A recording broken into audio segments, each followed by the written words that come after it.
विद्यार्थी मित्रांनो, पुन्हा आपण घेऊन आलो आहोत सेतू अभ्यास 2026 इयत्ता 6वी सामान्य विज्ञानच्या नवीन व्हिडिओला घेऊन.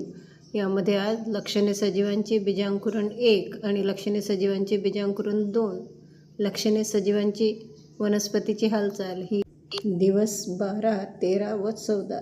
त्यापूर्वी जर आपण चॅनल सबस्क्राईब केले नसेल तर नक्की करा, म्हणजेच येणाऱ्या व्हिडिओचे नोटिफिकेशन सर्वात आधी आपल्याला मिळेल. चला माहित करून देऊया.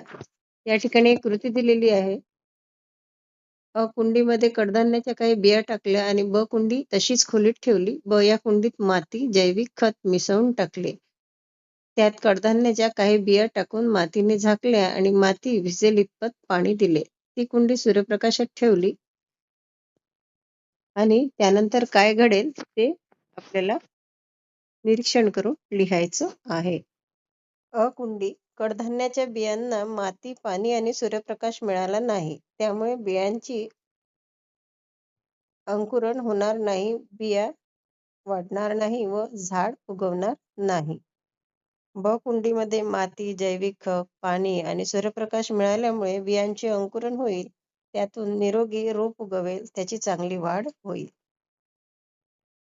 यावरून एकच निष्कर्ष आपल्याला काढता येईल की बियांच्या अंकुरणासाठी पाणी, माती, हवा आणि योग्य तापमान म्हणजे सूर्यप्रकाश आवश्यक असते. या गोष्टी मिळाल्यावरच बियांची वाढ होते.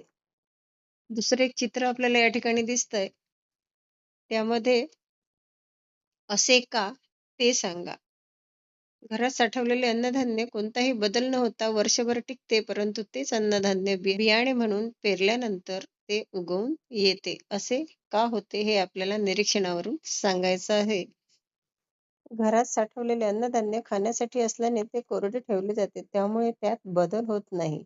पण तेच अन्नधान्य बियाणे म्हणून ओलसर माती, पाणी, हवा व योग्य उष्णता मिळाल्यावर अंकुरित होते, म्हणजेच उगवते. पुढील चित्र बघून उत्तर लिहायचं आहे. कडधान्यांना आकृतीत दाखवल्याप्रमाणे मोड आणायचे असतील तर आई काय करते ते सांगा आणि लिहा. आई कडधान्ये स्वच्छ धुवून काही वेळ पाण्यात भिजत ठेवते. नंतर पाणी काढून ती ओल्या कपड्यात बांधते किंवा झाकून ठेवते. योग्य ओलावा व ऊब मिळाल्यावर कडधान्यांना मोड येतात. आता या वरील ज्या कृती आहेत त्या सर्व केल्यानंतर एक गोष्ट आपल्या लक्षात आली असेल की वनस्पतीच्या बियांचे बीजांकुरण होण्यासाठी काही घटक आवश्यक असतात. घटक 13 लक्षणे सजीवांची बीजांकुरण 2 याकडे आपण वळू. यामध्ये आपल्याला वनस्पतीची वाढ प्रात्यक्षिकाद्वारे पडताळून पाहायची आहे. ज्याप्रमाणे सजीवांची वाढ होते, आपली वाढ होते, त्याप्रमाणेच वनस्पतींची सुद्धा वाढ त्यांच्या बियापासून होते, हे आपल्याला माहितीच आहे. 1 नंबरची कृती बघू. एका बशीत ओले कापड घेऊन त्यावर मोड आलेले कडधान्य पसरवले, त्यावर रोज थोडे थोडे पाणी शिंपडले आणि सूर्यप्रकाशात ठेवले तर त्यात काय बदल होतो ते आपल्याला निरीक्षण करून लिहायचं आहे. आणि प्रत्यक्ष कृती करून आपल्याला याचा जो रिझल्ट आहे तो बघायचा आहे. ओल्या कापडावर मोड आलेले कडधान्य पसरवून रोज थोडे पाणी शिंपडल्यास आणि सूर्यप्रकाशात ठेवल्यास पुढील बदल दिसून येतील. 1 बियांचे अंकुरण होईल, मुळे बाहेर येतील, खोड वाढू लागेल, लहान हिरवी पाने फुटतील. दुसऱ्या कृतीमध्ये आपण जे चित्र दिलेले आहेत याचं निरीक्षण करणार आहोत आणि चित्रात दिसणारे रोपाचे अवयव बरोबरची खूण करून नोंदवणार आहोत.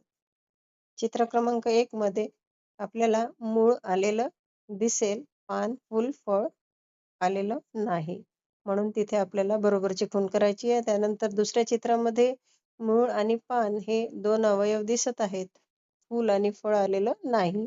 तिसऱ्या चित्रामध्ये मूळ, पान, फूल, फळ हे चारही अवयव आपल्याला आलेले दिसतील.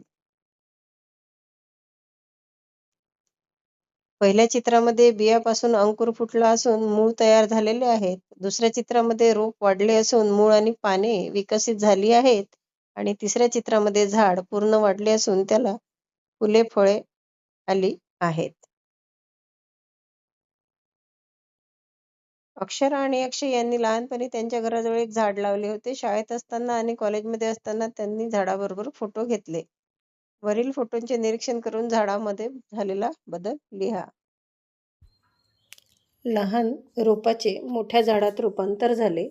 झाडाचे खोड जाड व मजबूत झाले. फांद्या व पाने खूप वाढली. झाडाचा आकार आणि उंची वाढली. झाडाला दाट सावली आली. आवश्यक घटक योग्य प्रमाणात मिळाल्यास या वनस्पतींची योग्य वाढ होते हे यावरून आपल्याला लक्षात येईल. त्यानंतर 14वा घटक लक्षणे सजीवांची म्हणजेच वनस्पतींची हालचाल. सजीवांच्या लक्षणामध्ये श्वसन, प्रजनन, उत्सर्जन, पेशी रचना हे सर्व लक्षणांचा समावेश होतो. तर वनस्पतींची जी हालचाल आहे ती प्रात्यक्षिकाद्वारे आपल्याला पाहायची आहे. सजीवांना वाढीसाठी पोषणाची गरज असते. तसेच प्रत्येक सजीवाची ठराविक वैशिष्ट्ये असतात. या ठिकाणी जी चित्र दिलेले आहेत वनस्पतीचे, त्या वनस्पतींच्या घटना आणि त्यावरून तुमचा अनुभव या तक्त्यामध्ये तुम्हाला लिहायचा आहे. लाजाळू वनस्पतींच्या पानांना हात लावला. ही जी वनस्पती आहे ही लाजाळूची वनस्पती आहे आणि त्याच्या पानांना जर हात लावला तर तुमचा अनुभव काय आहे हा या ठिकाणी आपल्याला लिहायचा आहे. तर लाजाळूची पाने स्पर्श होताच मिटली आणि थोड्या वेळाने ती पुन्हा उघडली. सावलीतील कुंडीत लावलेले झाड तिरपे वाढते. तर सावलीमध्ये जे कुंडीत लावलेले झाड आहे ते तिरपे वाढण्याचं कारण तुमचा अनुभव या ठिकाणी लिहायचा आहे. झाड प्रकाशाच्या दिशेने तिरपे वाढले. सूर्यप्रकाश मिळवण्यासाठी झाडाची वाढ त्या दिशेने झालेली आहे.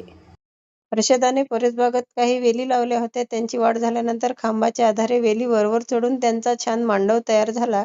अशाच प्रकारे बागेच्या प्रवेशद्वाराजवळ वेलींची छान कमान तिने पाहिली होती. यावरून विद्यार्थ्यांना काय लक्षात आले ते थोडक्यात वहीत लिहिण्यास सांगावे. ही कृती आहे आणि या ठिकाणी आपल्याला जी वेली आहे त्या वेलीची कशा प्रकारे कमान तयार झालेली आहे चित्रामध्ये दिसतंय. वेली आधाराला घट्ट धरून वर चढतात. आधारानुसार त्यांचा आकार बदलतो आणि छत्री किंवा कमान तयार होते. 3. मोठ्या झाडांची मुळे जमिनीत खूप खोलवर गेलेली असतात तसेच लांबवर पसरलेली असतात. याबाबत तुमच्या घरातील वडीलधारी माणसे, भाऊ, बहीण यांच्याशी चर्चा करा. चर्चेचा सारांश वहीत लिहा. मोठ्या झाडांची मुळे जमिनीत खोलवर व दूरपर्यंत पसरलेली असतात. मुळे झाडाला आधार देतात तसेच पाणी व खनिजे शोषून घेतात. त्यामुळे झाड मजबूत राहते आणि वाढते.